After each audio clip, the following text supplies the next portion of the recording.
Hello, and a huge, big, wow, amazing, extraordinary time connection. And it's so great to see so many of you already here and connecting in for this live session that I thought, let's have a conversation about financial resilience in a extraordinary time, in an unprecedented time. And so just a huge hello, and so great. I really see a whole lot of connections, contacts. Really wonderful to see you all connecting here. And so I will be answering questions. I'm going to be opening some lines. And at first, I just wanted to talk a bit about what is going on, financial resilience, and where we're at. So if maybe this is the first time you've connected with me, so maybe somebody shared this with you. So I just wanted to first, not assume you know who I am. My name is Anne Wilson. I'm AKA the Wealth Chef. And I really consider myself my core financial liberator, helping people really master this thing called money and how to shift from slavery and servitude to really understand how to get money, investments, assets, this whole aspect of their life really solid so it can work and support them, and understanding what these different components are.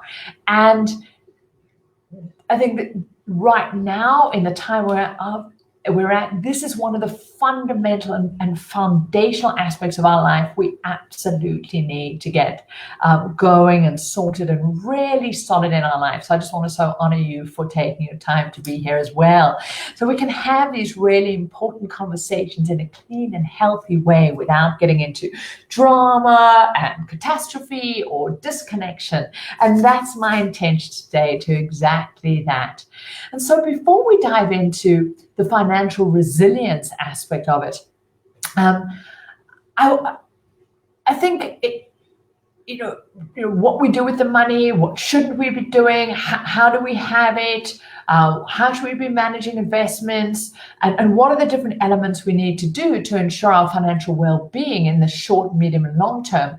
I want to just pause for a moment and really acknowledge the situation that we are all in. And I'm really using that word all as in all of humanity, all beings, this extraordinary earth. And that really, what an unprecedented time and experience and opportunity we have to truly get the allness of this, the outside of race, color, creed, what country you're in, where you're at. Now, absolutely, I also know with no uncertainty that where your particular boat happens to be as you ride through this will have a significant impact on you. Some of us are in very privileged situations. Some people are in countries that are able to provide pretty robust economic support. Others aren't. Some people are living in shacks and crowded situations. So all of our experience is going to be pretty different through this. But so important to also understand that it is on all of us in this, and that is truly almost unprecedented before.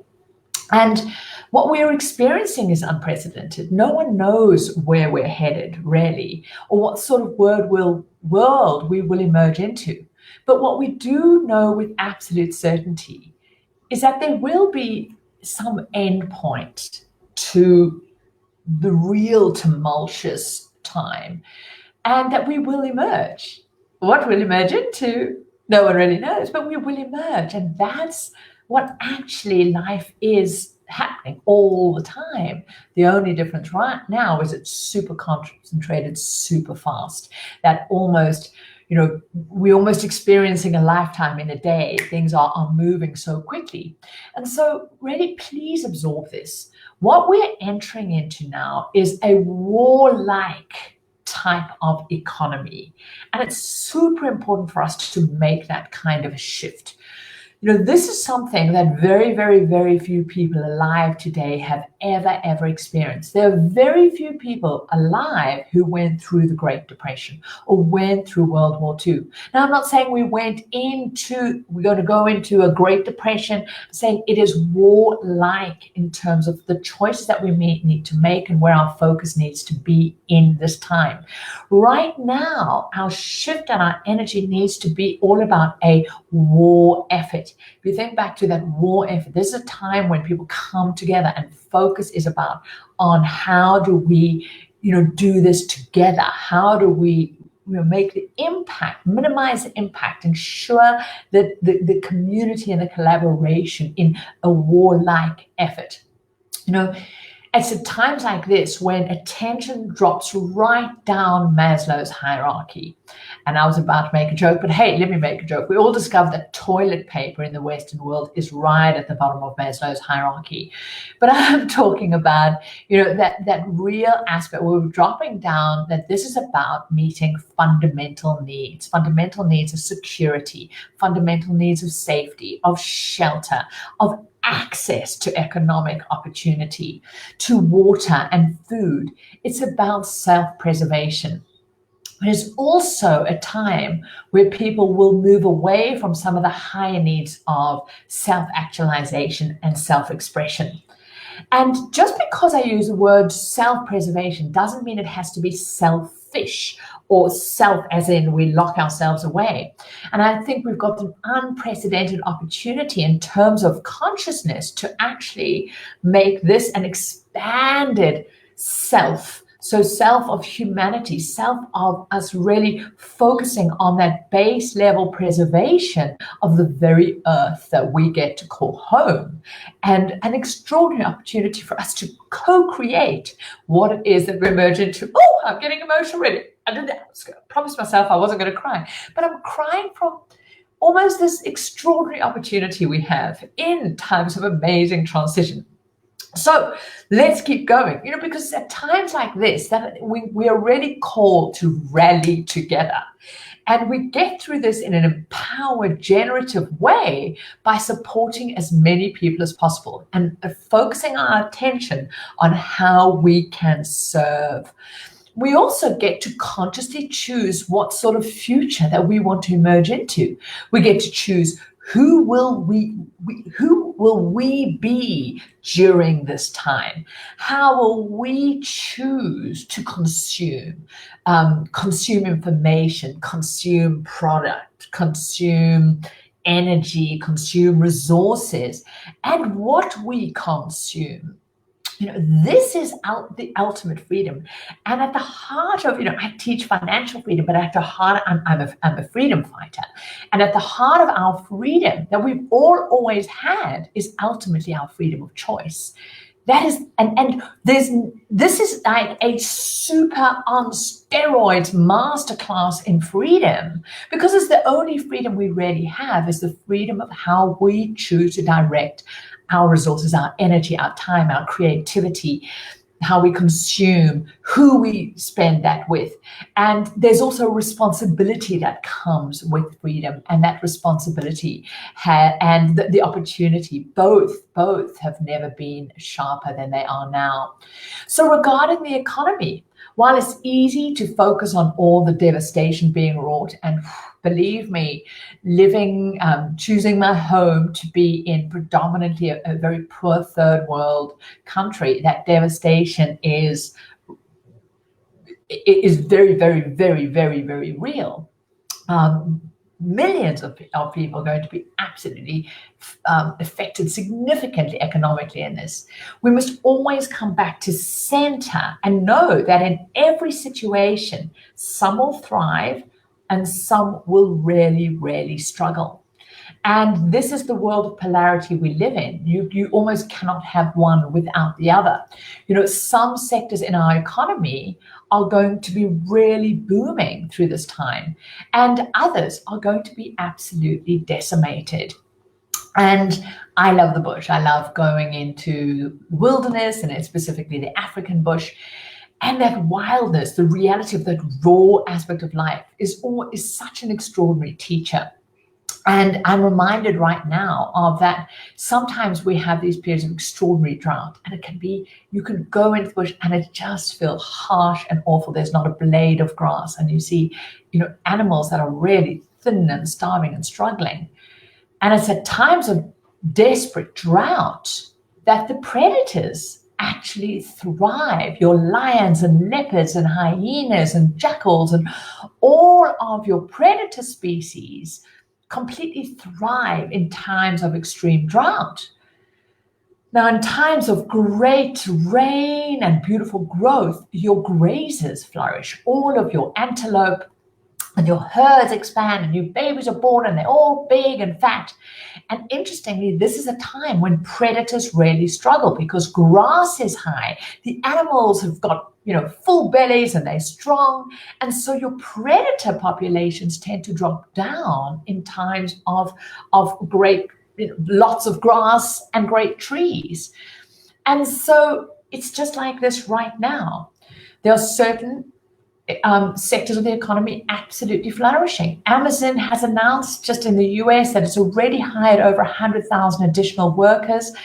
The net worth of the founder of Zoom increased his net worth. He didn't increase it. His net worth based on the shares in Zoom increased by $2 billion in 1 week. Yep, that's a billion with a B in 1 week. Other industries that are booming right now, the supplement industry, people are looking to boost their immune system. Online gaming has exploded by over 400%, that sector of the stock market. Anything to do with Wi-Fi services around and internet-based demand has increased over 500%. Stress management, health equipment, urgently being credited, and suppliers to the health industry just booming, and all the supply chains related to that. Digital services of just about every single kind. We're having this extraordinary shift of digital consumption. So there's huge areas of opportunity expansion, but there are also industries that are collapsing and being decimated right now. The whole hospitality industry, with all of its ancillary services that support it. No one even knows what may be left of it and what will need to be regrouped, but a really, really extraordinary tough time. Airlines, boy, are we going to see, who knows what travels. Maybe we're all going to be going back to traveling by ship.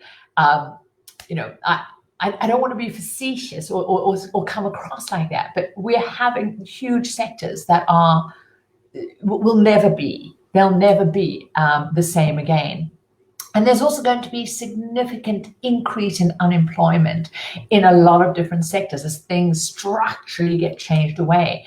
And so during this time, it's happening rapidly and significantly, and radical changes are happening in how we work, how we earn, and how we add value. And so irrespective of how we earn or how we used to earn money for many people, each of our job right now is to choose how we stay centered, to focus on creativity and how we use this extraordinary thing called our brains and our ability to problem solve, to be creative with the resources and the means available to us to first and foremost add value. Because remember, we know money follows value. So create value abundantly, contribute, and do not be afraid of then also getting remunerated for that in its process, because money needs to flow. Economy needs to be happening. We need to be creating new jobs, new resources. And we must also choose to be optimistic, and optimism is a choice. Pessimism, which is part of our limbic brain, is a default. So we must be optimistic, as optimistic as we can be, but at the same time, we must be realistic. We must be awake.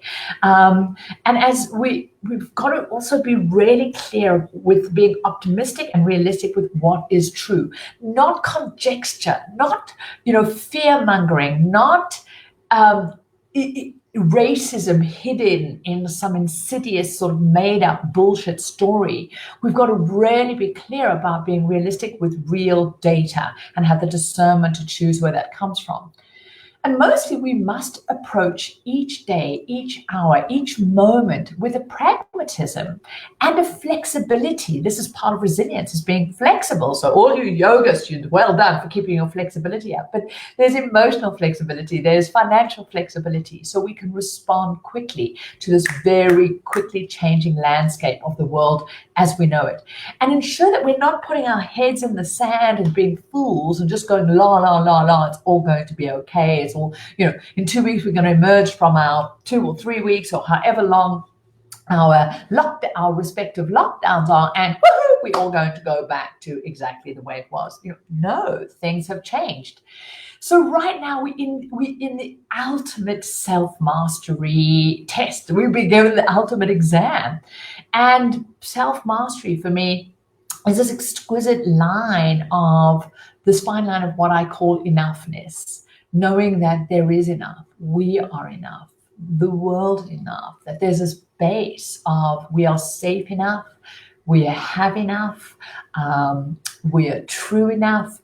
And it is on either side of this line are two big mountains. They're the mountains of fear and scarcity and noise and panic and catastrophizing. And there's the mountains of greed that also come from not enough and how can we hoard and get, because both are driven by the illusion of not enough.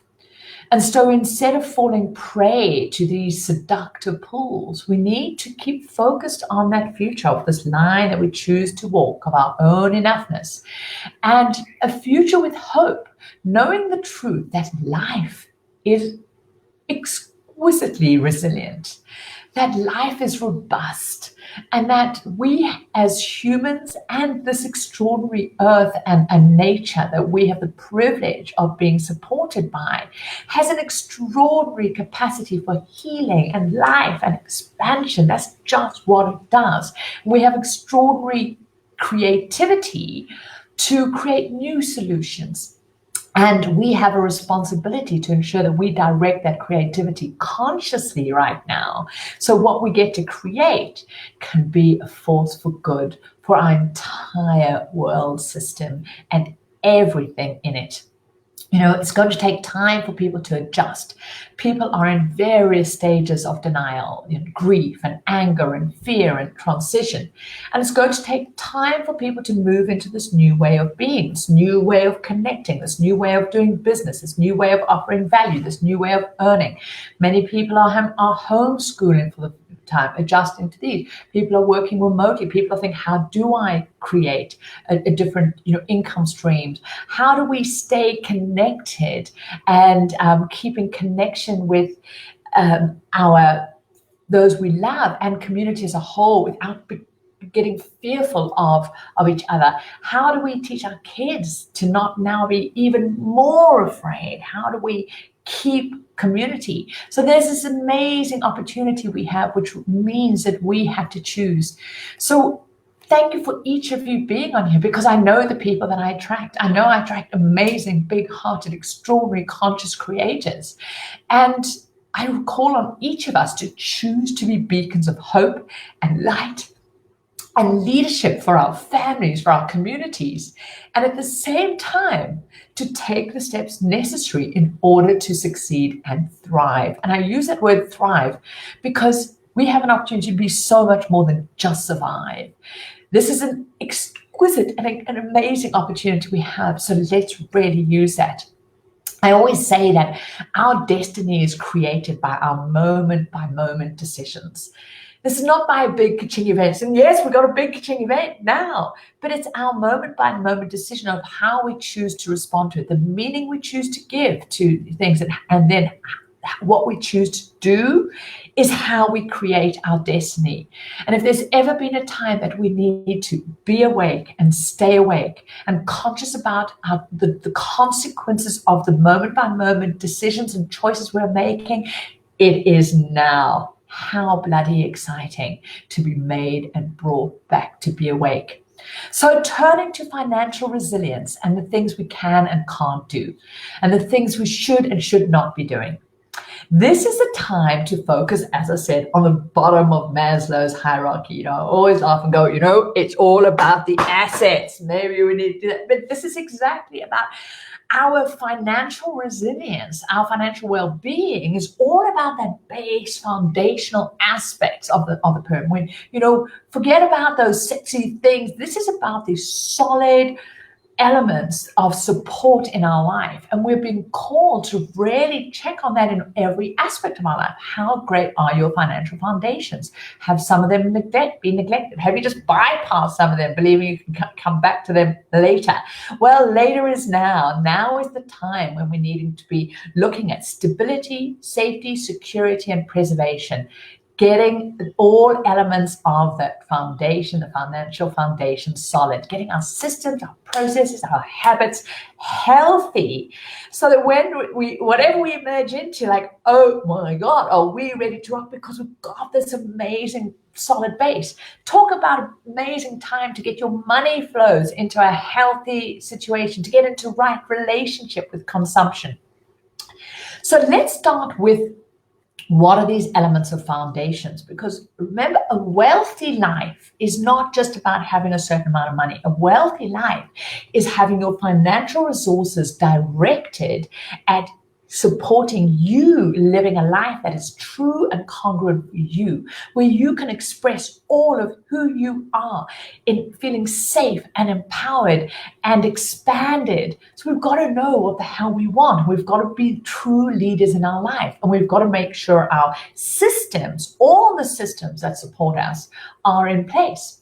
And one of the most ones are our habits. These are the routines, and it can be so easy at times like this big change for us to let a lot of these aspects of our life, fall apart. We go, oh, well, we're in our 21-day lockdown, or the kids are now being homeschooled. So, it doesn't matter. Let's just go and play TV games. And we forget that actually what we're creating now, there's an extraordinary opportunity to not throw this all away.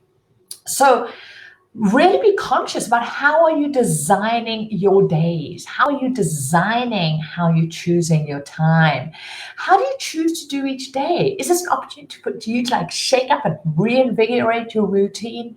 When are you waking up? What are you doing when you wake up? What are you choosing to focus on? Are you picking up social media or looking at WhatsApp and getting, sharing and forwarding fake news? Or are you starting the day consciously, using this time to center yourself, connect, meditate, exercise, whatever those are? But this is such an opportunity, and it's really important to create and maintain generative rhythms for the day. Working from home. So I've been running a virtual business for 9 years now, and it's super important that you have these rhythms, that you get up, get dressed, put a face on if you want to. Hey, for those of you who haven't put a face on, do one before, or maybe practice a different thing, but shower, wear nice clothes. Don't walk, wear those same track pants for the next however 3 weeks. This is about reminding yourself that this is dignity and respect for yourself and others and life. Choose what to focus on. If you haven't meditated before, choose to meditate, and also connect with yourself first and foremost. Your body. So let's start building up. Your body and is vital. Be really conscious about the food you're eating. What an amazing opportunity to maybe start a really great food eating regime. Bulk cook. Get that in place. This is great.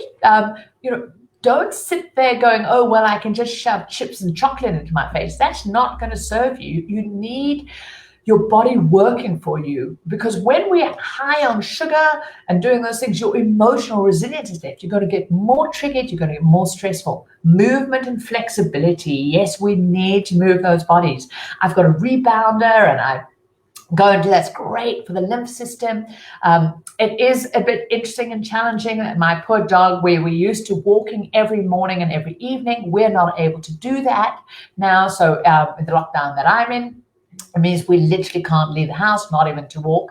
So we're having to be very creative. I also live in a quite inner city place, so we've got a tiny little garden. So get creative about your movement. Poor Cara, who's lying behind me, you can see her over there, is bored out of her skull. So I did put a leash on because she thought I was crazy and wasn't going to follow me. And we've been doing a circuit around and through my house and around the dining table, but just to do what you can, have fun, get creative, hydrate, keep yourself hydrated. Have a dance party, connect with maybe your team and workers. Maybe if you're working remotely, every 45 minutes, do some sprints of work and then connect on.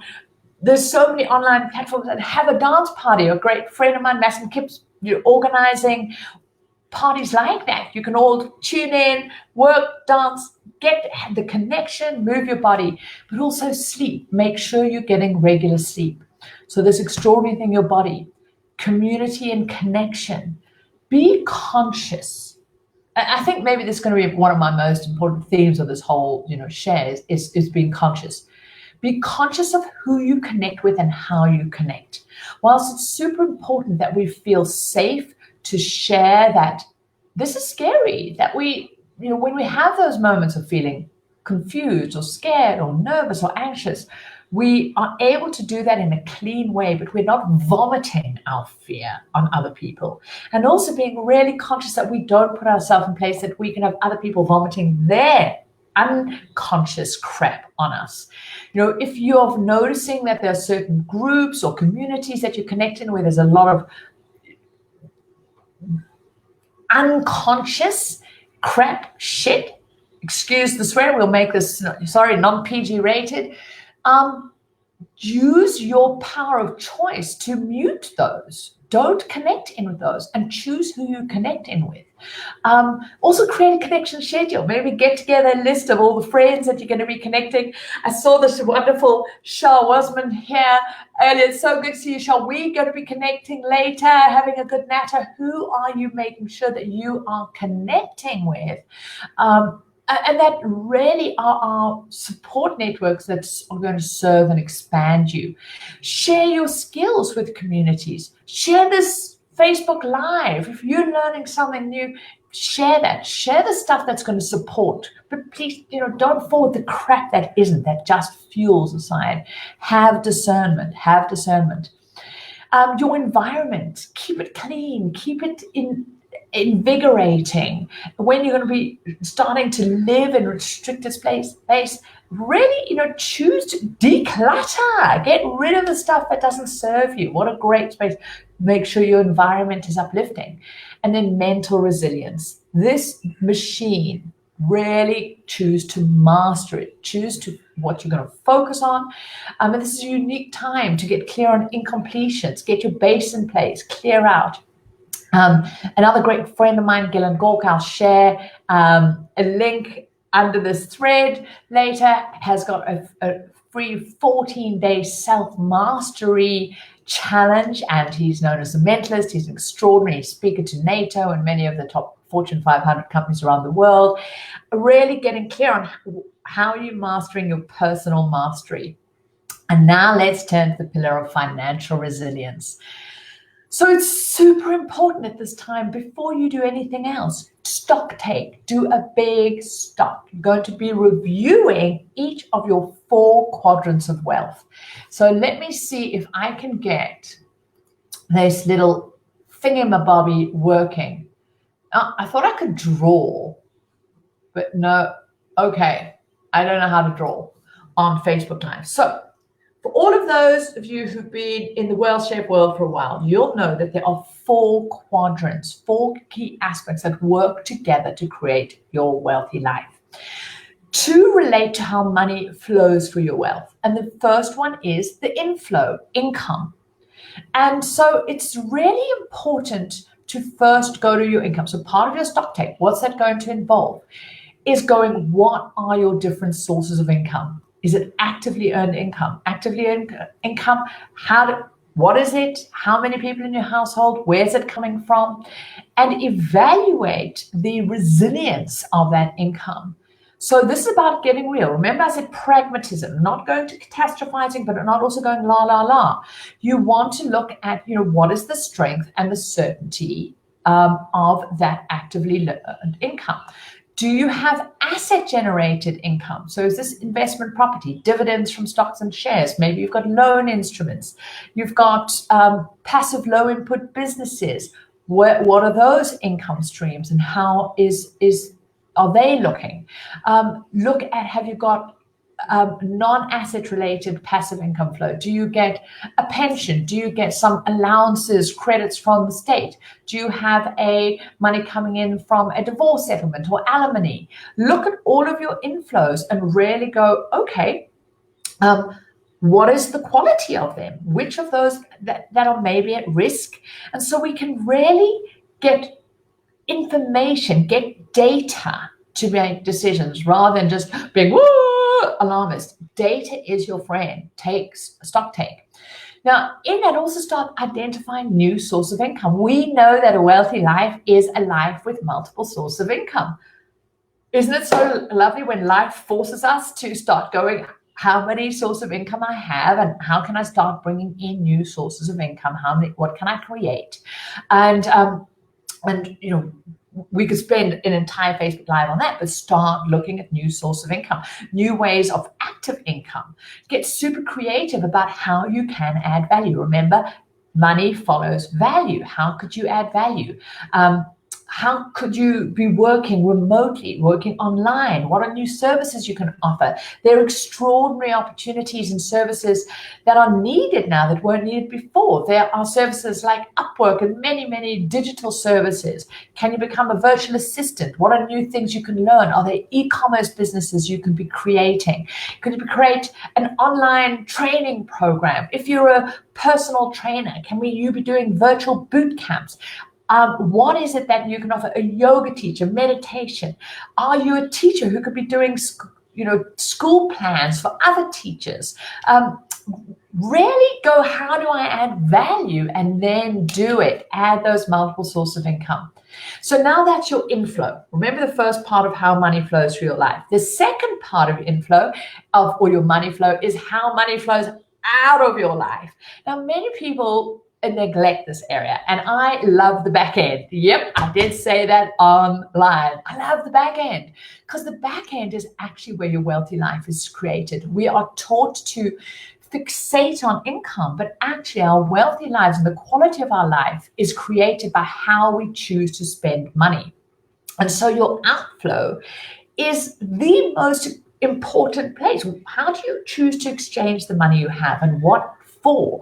And what are those choices creating in your life? So right now, your outflow box of your wealth quadrant is the most important place you should all be focusing, every single one of us. I'm focusing on it. I'm focusing on it in my businesses. So for all of the businesses I have, I am looking at my expenses. What are my fixed expenses? What are my discretionary expenses? What are my sloppy expenses that I have? Because, what's a $7 subscription here and what's a $7 there? It all adds up. This is such a beautiful opportunity to do a massive spring clean in your expenses, in your outflow. And this is about being a wealthy spender. Go through and lighten your load. Remember, wartime thinking. What is the war effort we need to be doing? We need to be lightening our load. Part of resilience is lightness, flexibility, so we can move. If you are lugging around a huge, big load of expenses that you have, it's going to make it tough for you. The bigger your expenses are, the more your income needs to be, the more assets you need to have. So what a great chance for lighten your load. First, to get rid of the shit that you're not getting value from. Then really going, what are your alternatives? What are other ways you can be getting value from that? Right now, with so many restrictions on, there's going to be lots of opportunity for you to lighten your load. Yeah, you can't go out and eat out. So, how do you do bulk cooking? All areas of life. So lighten your load, reduce those expenses, and use this opportunity to really create some structural changes in how you consume and the life you're creating as a result of that. So slash, but enjoy it, seeing it as being liberating, and get super conscious about how you consume, how much value you're getting from the money that you let flow out of your life. And in every area of your life.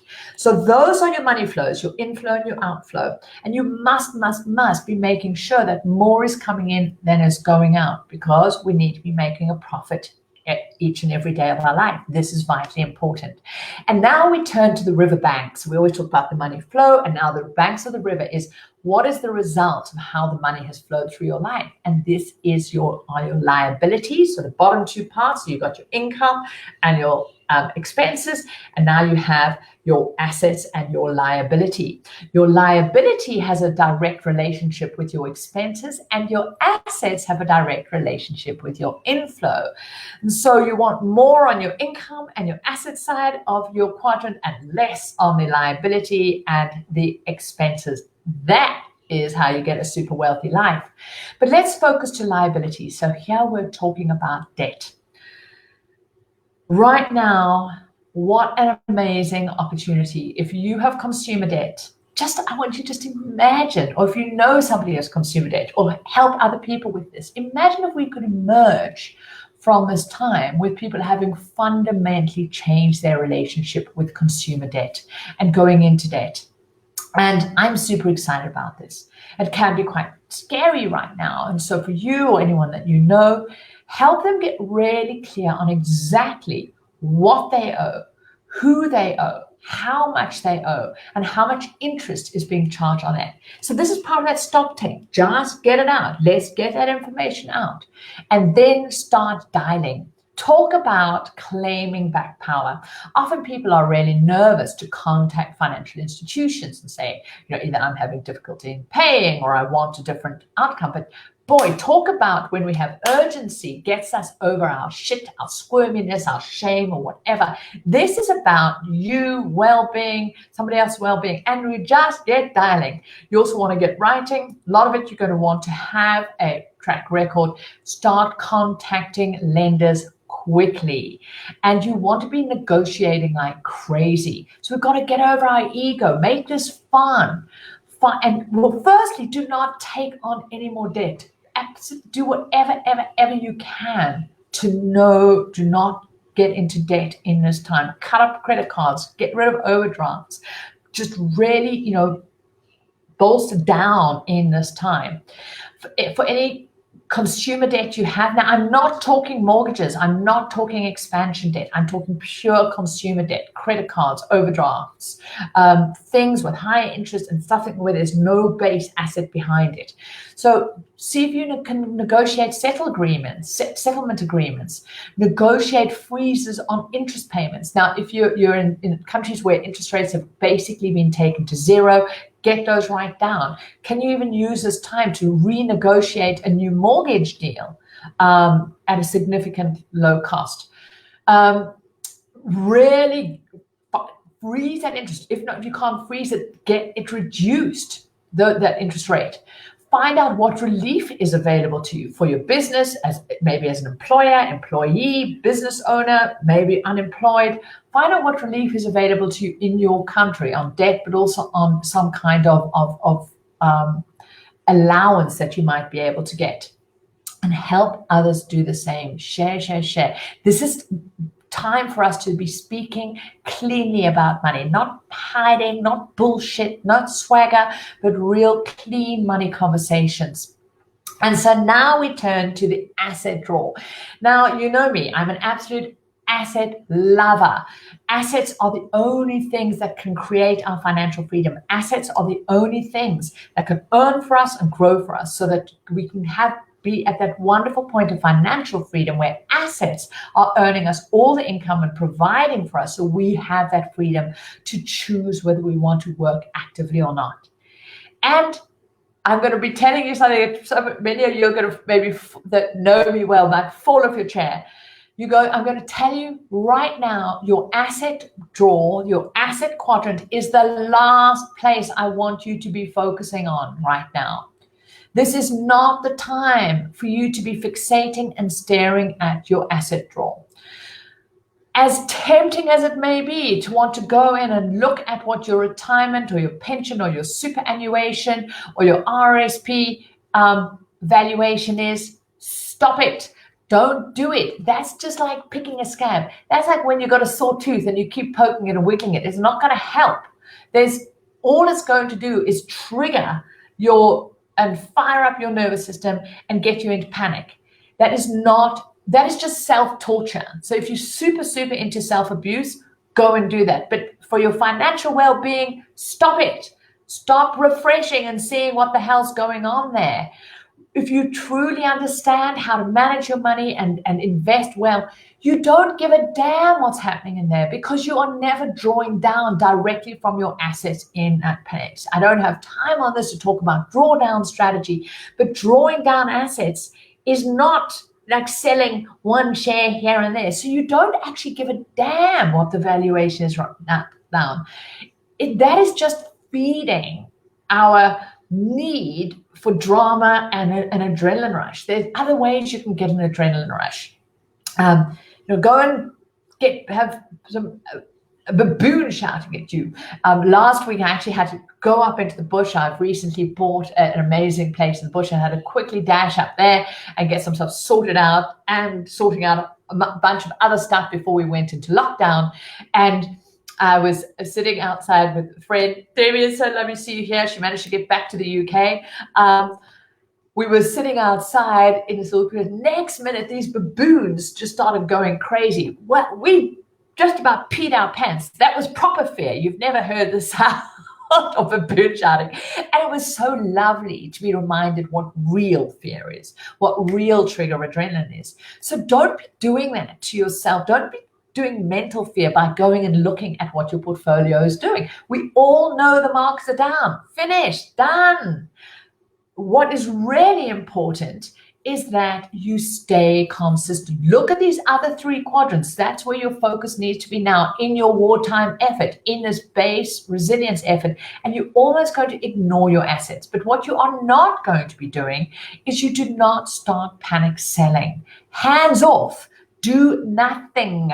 Leave your assets alone. Let them do what they want to do. Equally, remember, habits and consistency is super important. If you have a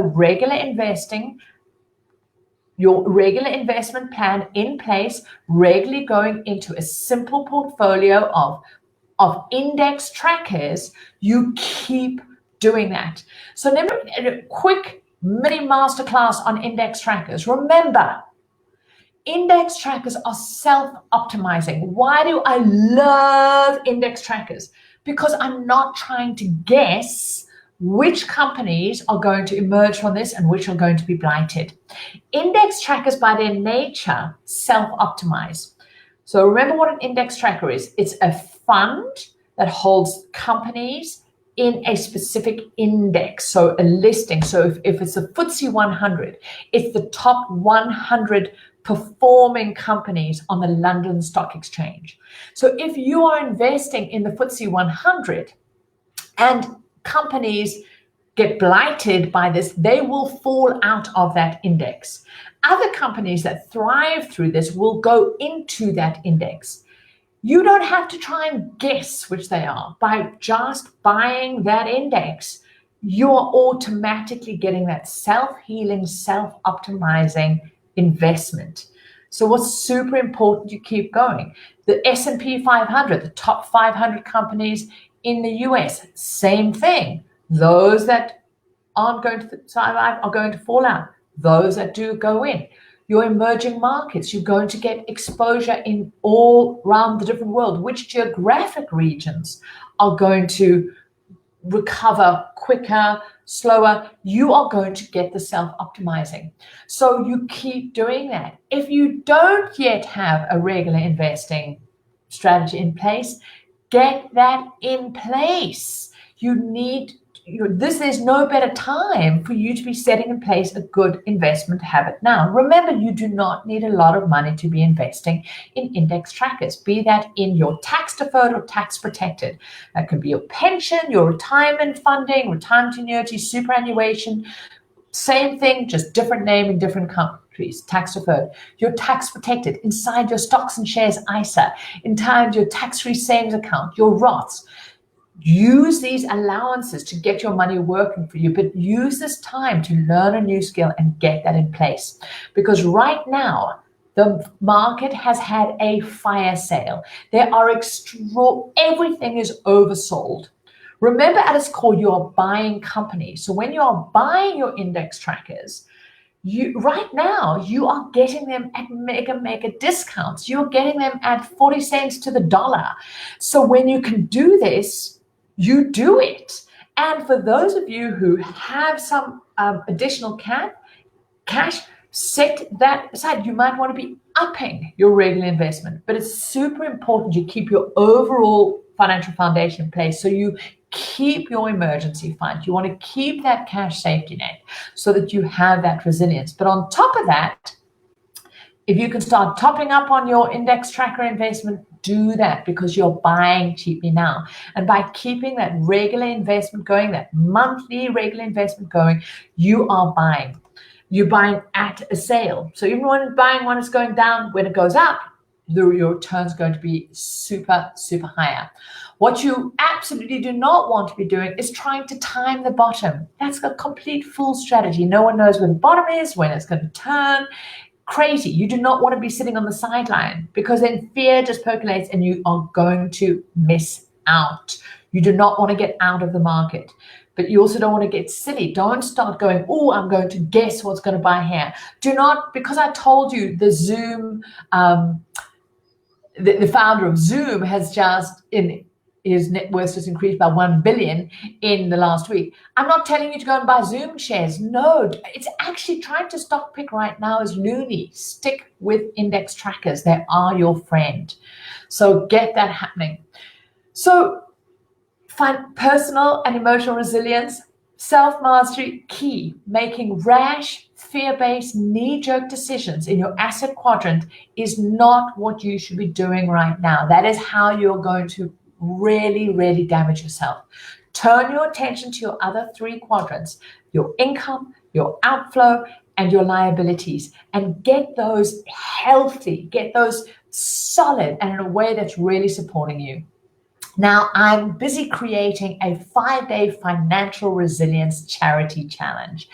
And in it, each of the 5 days, I'm going to be walking through the 5 pillars of financial resilience in much deeper depth than I managed to do on this session. I'm going to be focusing on what is the most vital elements for you to be focusing, aspects for you to be focusing on each of those elements. What are the steps you need to be doing to get that in place so you can ensure that these financial pillars, your financial resilience is absolutely bolstered, healthy, and looking sexy and supportive right now, so that you're in your best shape, short term, medium term, and long term, to really be thriving in this area of your life. Now, as I'm busy putting that together, and I'm saying it's also a charity challenge. So I've been super conscious this last sort of 10 days. I've been focusing on getting a lot of sort of things in the ground for my staff, my team, for wildlife, and just how many people are going to be extraordinarily negatively impacted in this transition and are going to be having an extremely tough time. And so the charity challenge isn't free. I'm charging a small donation of $15. And so people actually do the work and show up. But 100% of all the proceeds of the charity challenge are going to go to 2 charities, really frontline charities. One is really, well, 2 charities that I've identified for the most vulnerable amongst us. One is an extraordinary organization called the Gifts of the Givers that really work on the front line of the poorest of the poor, homeless, desperately trying to find place, people in blighted, compact communities, of how to provide basic food, shelter, resources to them in this really tumultuous time.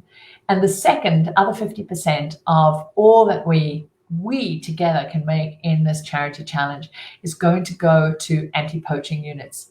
So the extraordinary time right now, and many of us are seeing how air pollution is just disappearing, how this time of giving the earth a breather is absolutely extraordinary.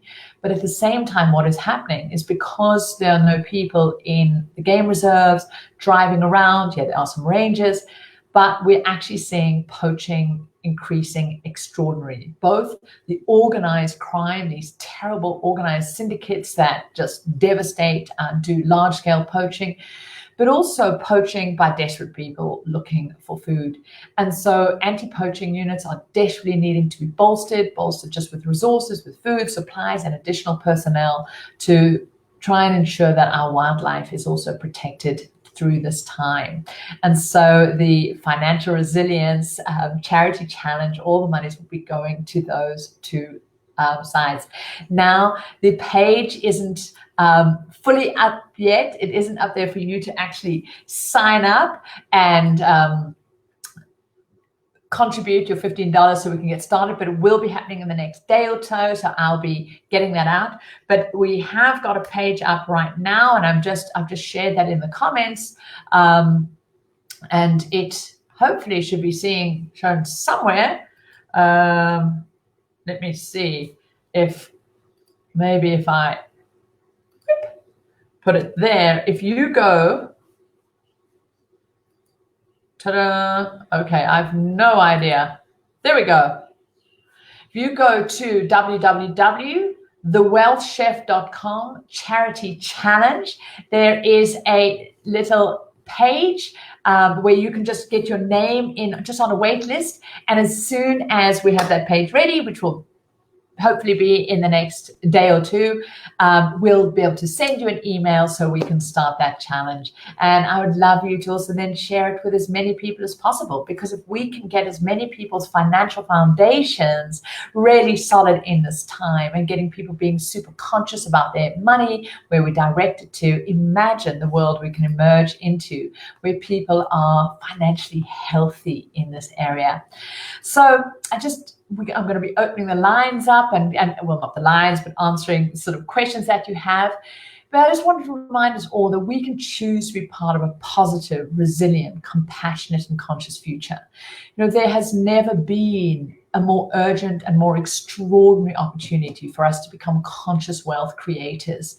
And for me, a conscious wealth creator is someone that consciously chooses a wealthy way of living, of being, of directing resources, and a way that is good for them, good for their community, and good for the whole earth. And what an extraordinary opportunity we have. Right now, we are living our future's past. Each choice we make is creating our future. Let's use these moments wisely. And remember these two powerful antidotes of fear and greed.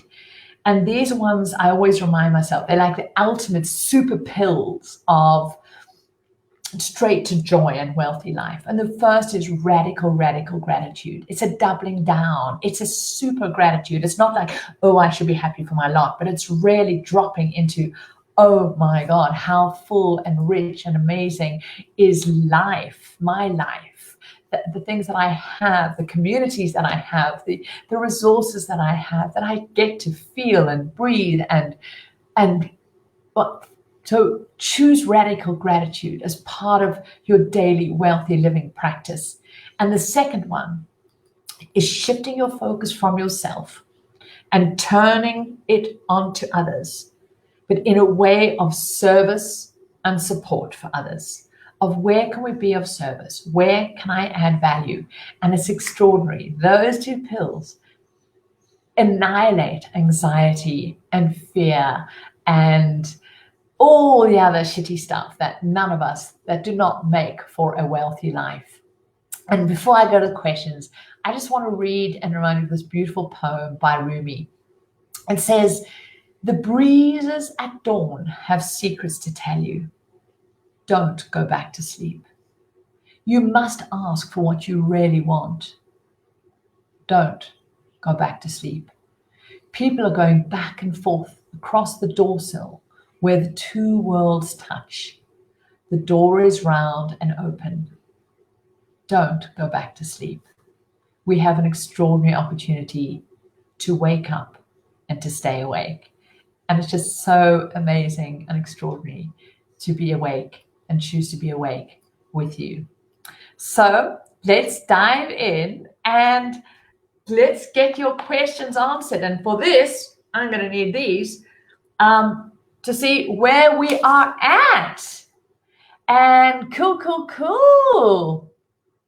Okie dokie. So let me see the questions. Linda says, hi, Anne. Will you give us your thoughts on still investing in wealth migrate properties at this time? Great. So remember, in terms of your investing, in your asset investing, you have a variety of different asset classes. Your two biggest asset classes, firstly, start with tangible and intangible. As you're designing your investment pyramid, these are your two fundamental, this is your starting point. You want to have some tangible and you want to have intangible. You then build up your portfolio by going, okay, let me look at my intangible side. And under intangible, you've got equities, you've got loan instruments, you have, what else have we got under intangibles? Cryptos.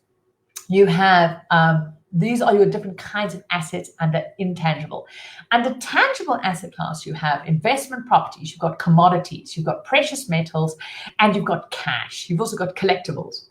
So you've got to design your investment portfolio. And so no better time to be designing your portfolio. Now, I had to cancel the boot camp that I did have scheduled, but I'm busy redesigning that. So I'll let you know what's happening on that, because in the investor boot camp, we go through in detail designing your entire investment portfolio.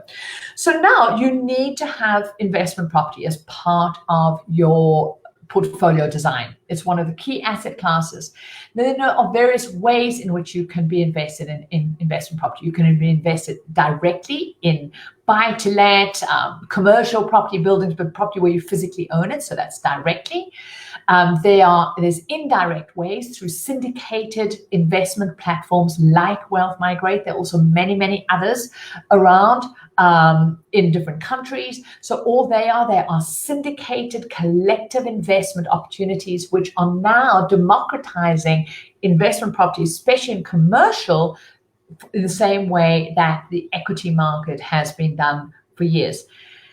Then you can also invest in via ETFs, index trackers, in what are called real estate investment trusts. And these are funds that actually own buildings, physical, retail, commercial, industrial buildings around the world. And you can invest in REITs or an index tracker that invests in REITs inside your pension, inside your ISA, your superannuation, your 401k, your tax-free savings account, etc., etc. Now, which way you're going to invest is completely dependent on you. And should you be going into a direct property investment right now? It is really, really hard to say, because I can't say yes or no, because one, I don't know exactly what your portfolio is looking like. I don't know whether you're looking at shorter term, longer term.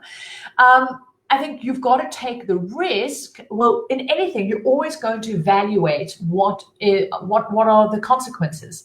So it's super important to understand that when you buy directly in property, whilst tangible assets are great, and I love them to bits, and you want them in your portfolio, you've also got to understand the liquidity of different asset classes. When are you going to need to access that money? What's the time? Is there a sale on right now? So whether you should or shouldn't be investing in a Wealth Migrate property, I absolutely cannot say, because nothing has really changed in terms of your overall investment plan. It still must be based on a solid portfolio that serves you. So do your numbers.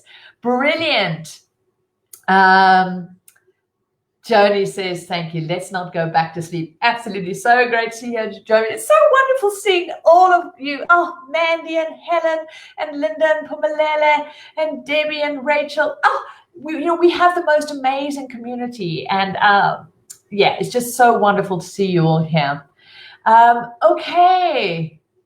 Kiana says, what are your thoughts on investment trusts in my discretionary pot? It's more tax efficient in Ireland, as we don't have a tax protected pot. I know you don't have the equivalent of an ISA or a tax-free savings account, same as the Aussies, most of the Europeans. It's a real bugger, but we got to work with what we got to work with. That's always resilient. What do we have available to us? We don't give attention to what we don't have available to us. So investment trusts can be really great. So you can get investment trusts. You can have investment trusts that are related to infrastructure. they are super great. So the key thing is you asking the right questions. What's the most efficient? I think the key message here in financial resilience is let's not forget our fundamentals. The fundamentals still apply. The 3 C's of what we can control in our finances. We can control our costs. We need to keep those down. So that's why we love index trackers. Besides being self-healing and self-optimizing, low cost, more of your money works for you. How can you use the tax-efficient mechanisms available to you to keep those costs down? Your next C is consistency. Have a strategy, choose your investments, and just do, wax on, wax off, cookie cutter. Just be consistent. I was doing a presentation recently for one of the peer group masterminds I'm in, and I used the phrase boring is beautiful. It really is. Stay consistent. Resist a temptation for you to suddenly do something different than I've taught you to do. It's really important you stay with that right now. And just keep at that. Keep at the plan. Luxon said, hi, Anne. I have a few index trackers on the Satrix platform. My question is, though I'm diversified, I'm not sure how other costs I will incur, or is it wise to focus on one tracker until it's fully funded? I also do direct deposits. What could be the effect of that? So firstly, Luxon, just yay! The biggest thing you need to do now is really congratulate yourself for having assets, in good, low-cost index trackers. So in South Africa, Satrix is one of the index tracker providers in the form of ETFs. They are low cost. So you've got a few different index trackers. So what's important, like to see how can you just keep that regular investment up and just keep topping up. And you don't necessarily need to, there isn't such a thing as fully funded in any one index tracker. You've got to be careful just aware of what is any trade costs you've got going in. But I think on the Satrix platform, I might be mistaken that most of the trackers that you can actually select do not have a trade cost, but just double check that. So you want to be looking at what is the cost of buying and selling and keep those down. But more and more around the world, there are platforms where you can have trade-free index tracker investing into exchange-traded funds or directly into index tracker mutual funds or unit trust funds. But so Luxon, just check the cost of those investments, but you don't need to change anything, and you've got your direct deposits going in, so that means your regular investment. So what you do is you put your hand up, you put it on your back, you give yourself a huge pat, and you go, yay! Keep that going and go and focus on your liabilities, your outflow and your inflow, and keep that going. Hi, Sam, she says, great session, thank you. My question is that Hargreaves and Lansdowne have suspended trading for the Aviva Investors UK property funds, which I invested in. What should I do? So, right now, Sam, you could choose to liquidate on it, but right now is not the time to actually be doing any kind of decision with data we don't know. So whilst they've stopped trading in those funds still have the underlying assets. There's what's been happening in a lot of the markets. There's been such volatility that some platforms have had to stop, even some whole markets have had to stop. So it's super important that we step right back, let the craziness happen. Don't go into that fray. We're going to, it's bloody. Again, because I love the wild, I'm thinking of, when there's been a big kill and all the lions are in there, they are growling at each other and the vultures are trying to get in. That's the time just to stand back. Trust that there's more than enough. You don't have to get into that feeding frenzy. And so what's also happened in the market, which also causes massive volatility, is what happens is institutional buyers. These are your big pension funds, all these actively managed funds. They have certain mandates that they have to follow. So when portfolios go out of sync or when certain triggers get hit, they have to buy or they have to sell. And so it just adds volume to it. But also there's this thing called margin. And many of these big funds, especially derivative funds, operate with margin, which is lending. Remember, we speak about the power of leverage. So when we are savvy, once we know what we're doing and we no longer have consumer debt, we look at getting leverage to expand our investments. We know exactly how the assets are working. We know what the returns are. And so in those cases, we might borrow money to control an asset and get increased return on that. Typically, we do that investment property, but you can also do it in equities, and large institutions use, and that's called margin trading, where they use borrowing to hold more positions. Now, when the markets went down so fast, what's happened is what is called a margin call. And a margin call is when institutions call in and say, okay, these prices are going, pay back your debt. And so there's been margin calls happening, and so which has resulted in big institutions, big actively managed funds having to sell just in order to get liquidity to cover their margin calls, which has added the acceleration. So right now, Sam, I would just say, just tranquil, just sit and wait until the waters aren't so churned, and then you're going to be able to get attention and go through. Meanwhile, focus on those other quadrants. Jenny says, feels so good to be connected. Absolutely. Davina says, hi, Anne, great house. How many tracker funds would you recommend to be properly diversified? So, there's a little bit about how long is a piece of string, but essentially 5 trackers will do it. So as I said, you still want to do a full proper portfolio design strategy to see what have you got between the different asset classes. But essentially in your index trackers, you want to have your home market. Your home market is the market that you live in. So this also reduces currency risk and flexibility. So your home market, if you're in the UK, that's going to be either the FTSE 100, FTSE All Share, something like that. In the US or even the whole of North America, that's going to be something like the S&P 500. If you're in Australia, Australian All Share, South Africa, the JSE Top 40, JSE All Share, Europe, something like the Euro stock. So you want a home market fund. And so that covers that sector. You want to also have other developed markets. So especially if your home market is an emerging market, you must have other developed market. So you can do that just by the index trackers that just cover the whole of the developed market in the world, or you could do some specific ones targeted. So if in the US, you might choose developed market excluding the US, and that's you can get index trackers just doing that. The third sector that you want is now looking at emerging markets. So your developed market essentially is your past, your emerging markets are your future. So you'll get an index tracker that is covering emerging markets. This would be your China, your India, your Africas, your Russias, your Brazil, your South American markets. So you're making sure you're covering that. So there's 3.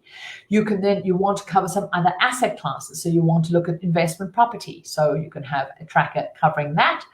You can also look at a tracker covering some liquidity. And so you might want to get an index tracker covering things that are called preference shares or high dividend stocks.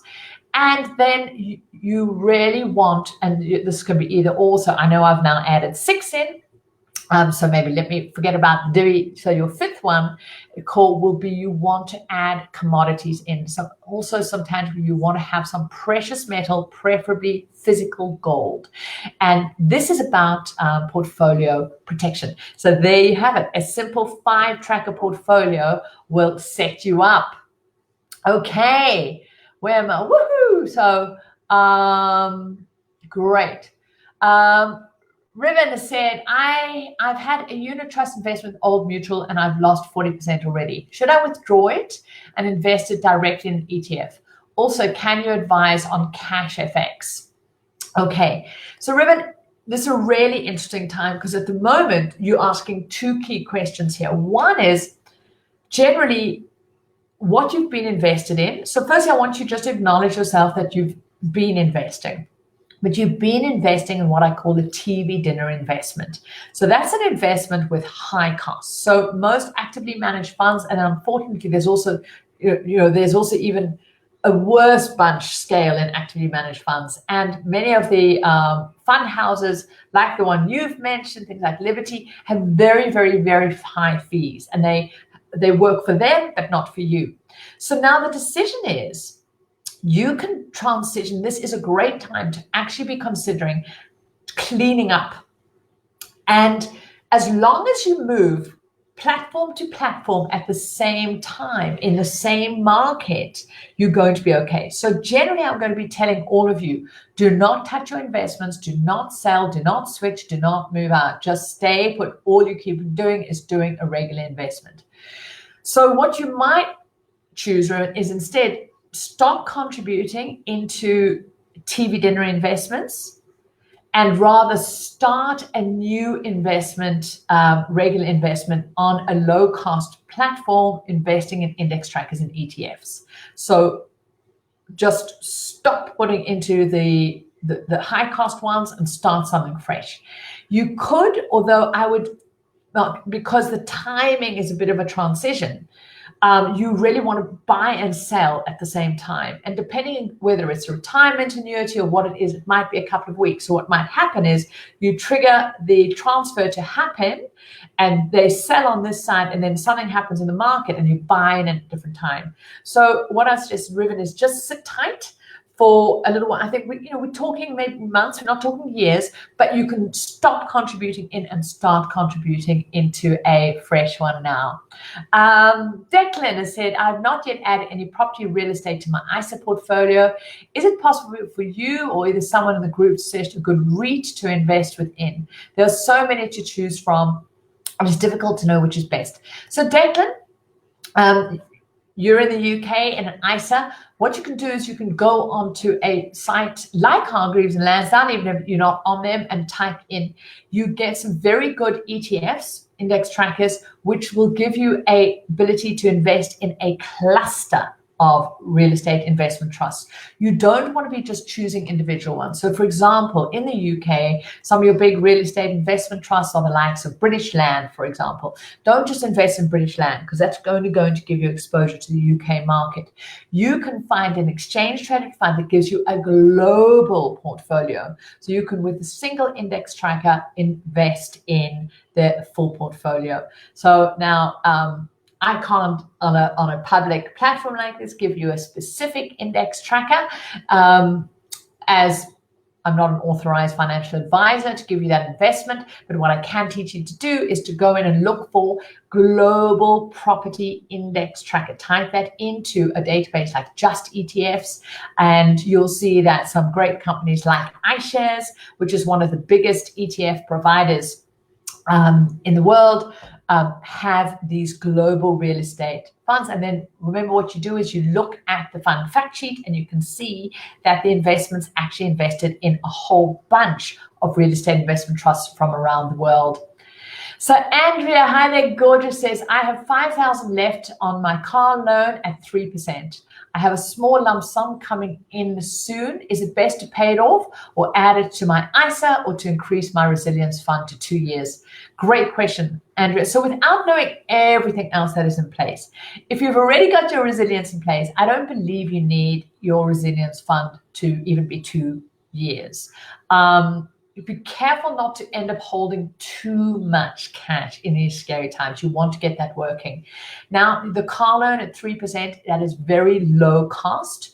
And so it is highly likely you're going to be able to get your money working at a higher rate. So you always want to make the decision, where can that money be working stronger? So the fact that you've already got your resilience fund, your cash safety net in place, you've got a low cost car loan, what you could do is call them and negotiate an even lower interest. Hell, why not? See if you can do that. And I would get that lump sum working for you. But remember, put it into the market in a consistent, staggered way so it supports you. Okie dokie, so great. Thank you for all of you giving me such love. It's so beautiful. I so appreciate your feedback. And I'm so honored to be able to just share some of what I know, and for all of us together be doing this. Vesta says, any advice on SA Rand future and offshore investments in short, medium term? A great question. So Vesta, one of the things that many people in emerging markets, South Africa, India, Brazil, can get very tempted by the financial industry is to go, "Oh, offshore, offshore." And why does the financial industry want you to do that? Because they can charge you a whole bunch of money to set up an expensive bank account, an expensive platform that is completely unnecessary for you, that you can get the same exposure and the same protection by investing locally, and I'm going to explain to you what that means, than setting up these expensive accounts. And it breaks my heart, the number of people that have offshore trusts, offshore bank accounts set, where they're not understanding the cost that it's charging them, what the financial industry is yet again taking a whole bunch of money for, and they're not actually able to get the benefit from it. So please understand this. All of you listening and you tempted to go, the grass is greener out there. Please understand that from the comfort of your beautiful blue sky country, while you're looking up there and it's lovely and warm, you can, through your retirement annuity, through your tax-free savings account, through discretionary, through the exchange traded funds and index trackers available to you that you can buy in Rand in a low-cost way, you can have that same portfolio that I've just described. You can be investing in the FTSE 500, in the S&P 500, in the FTSE All-Share, FTSE 100, in the Euro stocks, in the global developed market, in China, in India. You can invest in global real estate. And here's the thing, it's the best currency risk as well. Because please understand this. Let's say you take 10,000 Rand and you invest it via your retirement annuity or your tax-free savings account in a developed market index tracker fund. Whilst you Rand go into it, as soon as the shares have been bought in, because you're buying a share and then you own shares in a company in that index tracker, you now own companies in that foreign currency. Your investment is now effectively held in dollars if it's an S&P 500. And so your investment is in those companies. So if Amazon, that's going through the roof right now, is growing in dollars, you are getting the benefit of being an owner of Amazon, and it is growing in that. You haven't had to spend a whole bunch of money having a fancy offshore brokerage account. You're doing that directly and in each of these ones. And so your portfolio has got this currency and international exposure without ridiculous costs. And only when you need it, because if you're going to be living in this country, you're still going to be consuming in rands, you've got the best currency hedging risk there is. And only at the time of drawdown would you be looking at pulling that in. So that is my advice on having international exposure. And whether you're South African or a Brit, or you're in Outer Mongolia, if you're down in Queensland, in New Zealand, if you're in Sao Paulo, my advice is exactly the same portfolio. This is how you get the diversification. Great. So Sam Browse, thank you so much. Love listening to you. Pleasure. Okay. Boom, boom, boom. Fiona says, and should I set up, we answered investment trusts. So Claude, absolutely, I said, look at those investment trusts. I think I did answer yours. Okay. So many thank yous from so many of you saying generosity, inspiration. Cool. I'm just seeing if there's other questions that I haven't answered. Let's see. Okay, Helen. Hello, my darling Helen. She says, big love to London. She says, hi, Anne. Thank you so much for doing this. Is now a good or a bad time to transfer a small pension? Okay, great question. So, Helen, remember you want that transfer to be, you do it transfer to transfer. What's going to happen is in the pension, contact your pension provider, so whatever platform you're on that you're going to be moving it to, because you're going to be transferring a pension to a SIP, in your case in the UK. Contact the platform that it's going to, and it depends whether the pension is actually holding underlying funds, because in some cases they might actually transfer it the direct holding, so if it's holding specific investments. But if they're going to cash it out, really just find out that the devil is in the detail here. that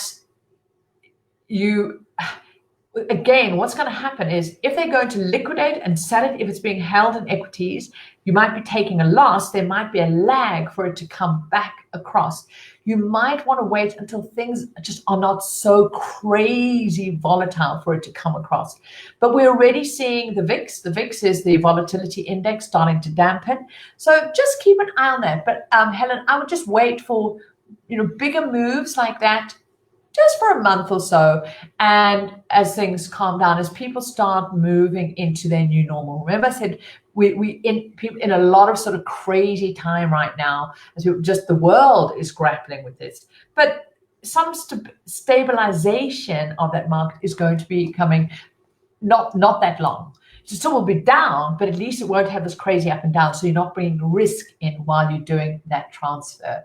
Okie dokie. So, wow, we've already been on for nearly an hour and a half. How time flies when you're having fun and you're talking about money. It's so, so cool. Thank you for all this love. And what I really love you to share this with others. For those who can, let's have these strong money conversations. Let's emerge with an amazing financial resilience. And when we get the charity challenge up, please join it. You can connect now. Go to thewealthchef.com/charity challenge.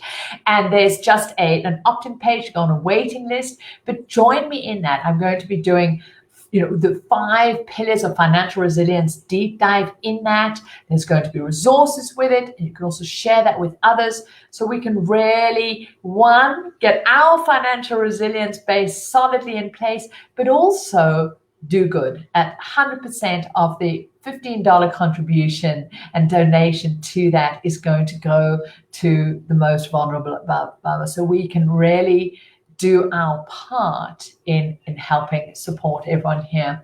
So Terry says, if I have ETFs in SA and then you move to the UK, do you transfer what you have in South Africa to the UK, or do you just keep paying in rands? Okay, so Terry, you can't transfer investments across domiciles, across geographic domiciles yet. Not in the form of some of the ETFs. Having said that, there are some platforms which you actually can, because ETFs, you're actually holding underlying shares in certain companies, but for most cases you can't. So what will happen, Terry, you will have investments happening in South Africa, and you can just keep those investments in place. You can have them as part of your drawdown strategy. You can keep contributing to them or not. But what you will then start, if you're moving to the UK, you are going to start a new platform there, because you want to use the tax efficient mechanisms available to you in the country you're in. So you can also only ever use tax efficient mechanisms in your what is called your tax domicile. So although I pay tax in 4 countries, yep, I do 4 countries tax returns. The joy of financial freedom. But I can only deem 1 country my tax domicile to get tax benefits. So these are your retirement benefits, your pension benefits, things like your tax-free savings account. And in the UK, that's your ISA. So Terry, basically what you'd be doing is you'd leave your assets here. You would choose what to do with them. They can't be transferred. You would start a new investment portfolio there. Emma says, Anne, I'm in South Africa and ready to start investing monthly in index trackers. I was hoping to get advice at the boot camp, but wondering if you can just give me a quick suggestion about the local or developed ETF to start with. So Emma, we still will, there's going to be a new version of the boot camp coming along. So I'll be sharing that all soon. We just need to do our own regathering, as you can imagine, in my own business and with my team, as I couldn't have the live streaming crew that were going to be videoing it even for the live stream. So we've had to regroup in complete lockdown. And so that will be coming along for all of you to design that. But just so Emma, you want to be looking at platforms like etfsa.co.za. So that is a platform, one of the lowest cost platforms in South Africa, where you can invest. All the exchange traded funds, which are index trackers, are available on that platform. Easy Equities is also a great platform. So that's where you invest directly. So just choose your platform and start with your tax-free savings allowance. That's where you want to be using that one. That's your tax protected pot. And go in there and you'll see there are already some pre-bundled, specifically in the tax-free savings account side, there are already pre-bundled ETF portfolios already diversified for you. So that is a great way for you to start in South Africa. Vicky says, thanks, Anne, for giving up your Sunday afternoon to share with us. Much appreciated. My absolute pleasure, Vicky, and it's so great connecting. So as I say, yes, although working digitally is my normal, not even being able to go outside and see a human is an interesting new challenge. So it is so great to be able to connect with all of you. And this is how do we share? How do we contribute? Okay, so Vesna says, thanks, Anne. But please, can you explain, isn't it risky to invest in rands in foreign ETFs if the rand is losing value? What is then the difference in investing in dollars or pounds on a local platform such as Easy Equities? Great. So here's what's super important to understand. Let's say, again, you've got the same 10,000 rand, or let's say you're investing 10,000 pounds in the S&P 500. The same thing will happen. If the pound weakens to the dollar, the value of your investment is actually going to go up. So this is why having a diversified portfolio in different currencies, you still invested in your base currency. So if you're in the UK, so that's why, let me give you an example, Vesta, that this currency risk isn't just an emerging market thing. Exactly. So, for example, when Brexit happened in 2016, the pound dropped. What that actually resulted in was everybody in the UK, their portfolio values went up because they were invested in offshore European trackers, US trackers, because when the pound value dropped, the value of their investments relatively went up because the underlying currency of those offshore investments were in a different currency, which was now stronger. So this is how you get the balance. You're not actually going, oh, I've got to convert my rands into dollars, now I'm buying in dollars. You invest in rand into an index tracker, and the companies that you're buying in that index tracker are dollar-based or pound-based. And so the value of those increase. So when let's say the rand is weakening, not only do you still have the benefit of those international companies in your portfolio, but the relative value of your investment will actually go up relative to the rand weakening. So it actually gives you a rand hedge. I'm getting into slightly more, let's call it complicated side, but this is what, for example, we'll go into a lot deeper in the bootcamp when we can get that going. Great. Ellen says, Satrix offers ETFs and unit trusts. What do you suggest? So always look at the fund fact sheet. You always want to be investing in index trackers for the lowest cost. The most important thing you do, you first design your portfolio, then you choose the lowest cost index tracker that fits into that portfolio, either in the form of a unit trust index tracker or an exchange traded fund. Both of them are going to have slightly different cost structures. So, Elwin, your choice is going to be based on cost. Specifically, what is the unit size that you need to be buying in? What is the buy and sell cost? And what are the ongoing charges? So understand that, and that will help you make your decision. Jody said, thank you, especially the reminders not to be reactionary and just to stay the course. Yes, I hope you're all getting the message. Stay away from your asset drawers. Stop, not from investing, but stop refreshing to see what your value is. Okay, Ruben, you keep asking me about Cash FX. I have no clue actually what you're talking about. Cash FX. FX usually stands for Forex. So let's see, what the hell is Cash FX? Okay, Forex. Okay, so there we go. That was a very quick one. Please understand the difference between trading and investing. Trading is when you buy and sell something in a short term to try and make money from the spread, from the buy and sell. Trading is not investing. Trading is like a job. Trading is me going and buying this pen and hoping I can sell it at a different price elsewhere. Please also be really, really careful about, there's a lot of Forex hype scam. And it breaks my heart because in a lot of developing worlds, there's a lot of scam artists. Maybe scam's a bit of a tough word because a very, very small amount of people will make money day trading, Forex trading, commodity trading, but it's a tiny, tiny percentage. Most people just lose heaps of money. And in such volatile times, it would be crazy to be doing any kind of trading. Just stay the hell away and get in place a solid investment strategy in place. So thank you for raising that. And it can be so tempting in times like this to get sucked into that. This, quick, hey, here's your quick solution. Please be super careful of that hype, because in heightened emotional times now, it's super easy for people to fall for these, I'm not even going to call it get rich quick. It's save myself quick kind of stuff. For example, I love cryptos, but you want to keep your position size really small. And I don't believe in trading in cryptos. I believe in investing in them. So understand the difference between trading and investing.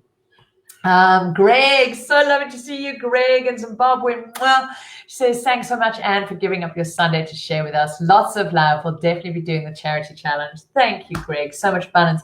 And Greg is in Zim, and wow, talk about resilience. And Greg is doing amazing work and supporting so many others to create their base. So great seeing you here, Greg. And as I say, wow, I don't know quite how I do it, but it's one of my super skills. I attract amazing people in my life, and it's so beautiful seeing so many of you here. There said, thank you, Anne, for your time, your expertise, and energy. I will be joining the challenge. Yes, I want to see lots of you on that challenge.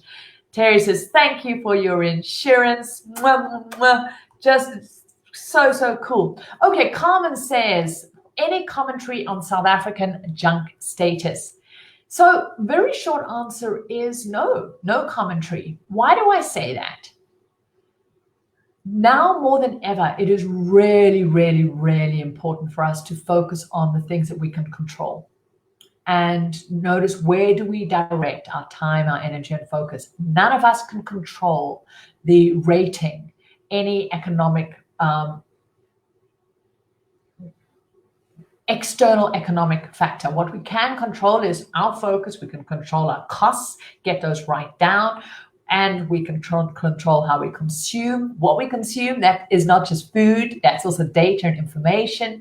We can control our contribution, how much we're putting into our investments, what we're contributing to others, to ourselves, and we can control our consistency of investing. What we can't control is external factors like the rating. Now, although I said there's not much for me to comment, let me also say this. Absolutely, this is going to be having yet another impact. I did sort of feel like, really, Moody's, did you need to do it on Friday as the whole country was really getting to grips with what massive shutdown caused, as one of the biggest retailers in South Africa essentially told the nation it was bankrupt and 55,000 people basically losing their jobs, and just in one fell swoop. So what does it mean? It means that there's going to be a big knock on government bonds and bonds in South Africa, because junk status essentially means that South Africa's already been declared junk status by the other two rating agencies. So a lot of people believe that it's already been incorporated into the pricing of the South African stock market. It does mean, though, that any international funds are not going to be able to continue to hold South African bonds, which means there'll be a big sell-off on South African bonds, just because they have to, because that's their mandate. They can't hold what is called junk status inside their portfolios. So we can expect to see validity, and we expect to see even more. It's going to affect the economy. And so this is where I come right back to the beginning. Things have changed. Structurally, we need to expect big shakeup in our economy, in many people are going to lose their jobs. Many new businesses are going to thrive. We need to be resilient. We need to expect these things. So it's super, super important that we lighten our load, that we get really clear on having multiple income flows, that we get rid of consumer debt. The last thing you need is wealth parasites draining you. We need to focus on those three areas and what we can control. And those are three areas we can absolutely control to get this resilience. And then be doing this regular investment, going in preferably into a structured portfolio of index trackers. So the biggest area that it's going to be affecting is the bond market. For the rest, I think it's already been structured into the pricing. But remember, only a portion of your money is going to be invested in that market. In a well-diversified portfolio, you spread your risk geographically and by asset class.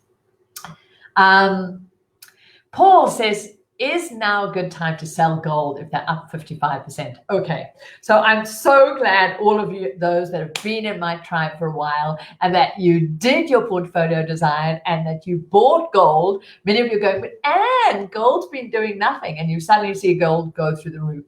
So Paul, remember, gold is predominantly there to zig when everything else zags. And you're seeing exactly why we say, you have a small percentage of gold, up to 5% of your portfolio in physical gold. And for exactly what's happening now. Now there's been a bit of sell-off in gold. There's also been a big rush on gold. So Paul, I would, if you absolutely want to liquidate, it depends on the portion size of how much gold you've been sitting in your portfolio. If you've got more than 5 or 10% sitting in your portfolio, then you might want to take some profit, take that to maybe distribute into other areas to get more spread.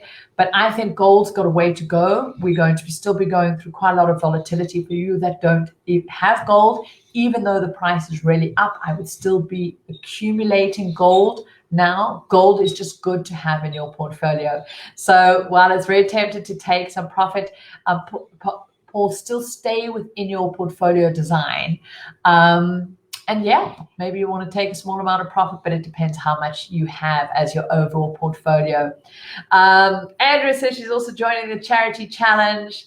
Tada says, thanks for everything, Anne. We might as well invest now with all our free time. Absolutely. You take this time to sort out your foundations, go back to basics, get conscious, get clear, get simple, get connected, get your foundations working awesomely for you. Steffi, hello, gorgeous Steffi. Steffi's in Namibia. She says, thank you for your generosity and keeping us and our investments safe. Really bad internet connection, but can see bits and pieces here. Well, this is all being recorded, so I will also put it on a blog post so you can catch it up. So, so awesome to be connecting. So, wow. Just huge big love to you all. So fantastic. So many of you still on. I just so appreciate all of your love, and share the love. Share this with others. One of the ways you can contribute is take your financial savvy, take your financial resilience, your centered mind, that enoughness, and help others to do the same. I'm going to loop back around. We have the most amazing opportunity now of extreme self-mastery. Use that time, use this time to really go, wow, we have been given the most extraordinary opportunity to declutter the shit in our lives, the attention, the focus, the busyness, the stuff that doesn't work, and really recreate a whole new reality. That yes, this is going to be tough. Yes, this is going to be challenging. Yes, this is going to stretch us. But oh my God, how amazing that we get to show up and choose how you are going to show up in this time. And being here now, I know the kind of person you are. So let's all choose to show up consciously, stay awake, be awake, and let's truly use this to be the change that we want to see in the world. So love you all so much. Whoa! Jeff says he's got a question. So he says, Mr. Start says, I've started investing in ETF index trackers recently. I don't have a huge amount to invest monthly. Would you recommend investing, say, £100 in 2 good trackers, or spread between 5 diverse trackers? Great question, Chloe. So in the UK, you can be investing from £25 a month for your regular monthly investing. So I would take that $100 and spread it between 4 trackers, and that's going to give you a great diversified portfolio. Marisa says, hi, Anne, please clarify about gold. You said to buy physical gold. Are there physical gold index trackers, or do I buy physical gold in another way? Yes. Great question. So you can buy physical gold in an index tracker. So literally in the form of an ETF, exchange traded fund, or an index tracker, you just type in physical gold. So if you go onto a platform like Easy Equities or ETFSA or Hargreaves and Lansdowne in the UK, or Ameritrade in the US, or Questrade in Canada, or the ANZ E-Trade in Australia, and you type in physical gold index tracker, and you want to look at the fund fact sheet and make sure it is a physical gold tracker. It's not a tracker tracking companies that mine gold, for example. And what happens is there literally is a vault. There's a big vault in Switzerland or various places around the world with gold bullion sitting in it. And that bullion, that gold is owned by a trust, by a fund, and then you get a slice of it. So you actually have physical gold, but in a digital form via an index tracker. So there you go. So many awesome questions here. And I hope to see many of you on the charity challenge. Go and get your foundation sorted. Remember, focus on your inflow, your outflow, and your liabilities, and leave your assets running on autopilot. Love you all so much, and let's make this a great, solid, extraordinary new beginning for an extraordinary new world. Love you all. Bye.